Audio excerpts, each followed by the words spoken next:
அண்மைச் செய்தி. சேலத்தில் தேர்தல் பரப்புரையில் ஈடுபட்ட பாமக நிறுவனர் ராமதாசுக்கு திடீர் உடல்நலக்குறைவு ஏற்பட்டுள்ளது. பிரச்சாரத்தை முடித்துக் கொண்டு புறப்பட்ட போது திடீரென மயங்கி விழுந்துள்ளார். அவரை ஆம்புலன்ஸ் மூலம் மருத்துவமனைக்கு அழைத்து செல்லப்பட்டுள்ளார். இதுகுறித்த கூடுதல் விவரங்களை எமது செய்தியாளர் ரமேஷ் வழங்க கேட்கலாம். வணக்கம் ரமேஷ், விவரங்கள் என்ன?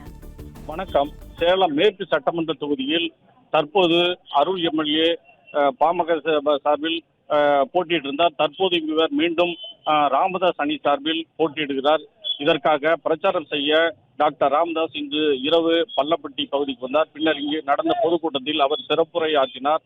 இதன் பிறகு அவர் வேறொரு நிகழ்ச்சிக்கு செல்வதற்காக பொதுக்கூட்டத்தை முடித்துக்கொண்டு மெல்ல நடந்து சென்று கொண்டிருந்தார். அப்போது அவரை 2 பேர் கைத்தாங்களா அழைத்து சென்று கொண்டிருந்தனர். அப்போது திடீரென அவர் மயங்கி விழுந்தார். உடனே கைத்தாங்களாக அங்கிருந்து மேடையில் இருந்து கீழே இறக்கி செல்லப்பட்டார். இதன் பின்னர் அங்கு உடனே ஆம்புலன்ஸ் வரவேற்கப்பட்டது. இதன் பிறகு அவர் ஆம்புலன்ஸில் ஏற்றி தனியார் மருத்துவமனைக்கு அழைத்து செல்லப்பட்டிருக்கிறார். இதனால் பரபரப்பு ஏற்பட்டிருக்கிறது.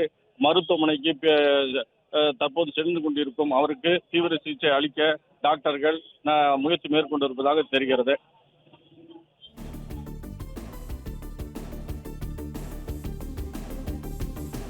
விவரங்களுக்கு நன்றி ரமேஷ்.